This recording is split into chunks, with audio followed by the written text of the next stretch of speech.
ನಮ್ Bharat $5 trillion economy ಆಗುತ್ತೋ ಬಿಡುತ್ತೋ, ಶುದ್ಧ ಭಾರತ ಆಗ್ಲಿ ಅಂತ ನನ್ ಕನಸು.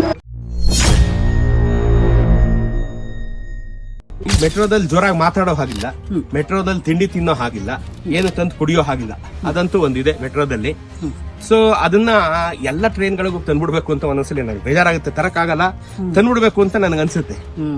ಯಾಕೆಂತಂದ್ರೆ ನಾವು ನಮ್ಮ ರೈಲುಗಳ, ಭಾರತೀಯ ರೈಲುಗಳ ಅನೈರ್ಮಲ್ಯತೆಯನ್ನ ನೋಡಿದಾಗ ನಂಗೆ ತುಂಬಾ ಸಂಕಟ ಆಗುತ್ತೆ. ಅಯ್ಯೋ ಏನಪ್ಪ ಈ ತರ ಆಗ್ತಾ ಇದೆ ಅಂತ. ಸೊ ಒಂದು 5 ಸಿವಿಕ್ ಸೆನ್ಸ್ ಬಗ್ಗೆ ನಮಗೆ ತಿಳಿಸ್ಕೊಡಿ ಧರ್ಮಣ್ಣ.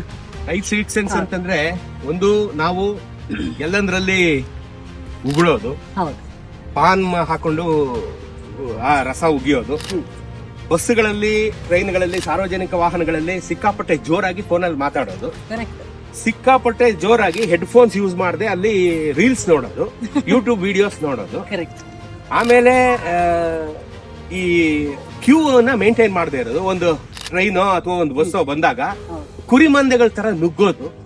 ಈಗ ಮುಂಬೈನಲ್ಲಿ ನಾನು ಇದ್ದೆ.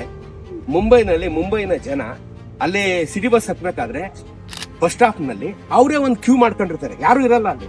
ಆ ಜನನೇ ಒಂದು ಕ್ಯೂ ಮಾಡಿರ್ತಾರೆ, ಬಸ್ ಬರುತ್ತೆ, ಕ್ಯೂ ಅಲ್ಲಿ ಪ್ರಕಾರ ಹತ್ತುತ್ತಾರೆ, ಸೀಟ್ ಫಿಲ್ ಆದ್ಮೇಲೆ ಬಸ್ ಹೋಗುತ್ತೆ, ಇನ್ನಷ್ಟು ಜನ ನಿಂತಿರ್ತಾರೆ. ನಾ ಮುಂದೋ ತಾ ಮುಂದೋ ಅಂತಿಲ್ಲ.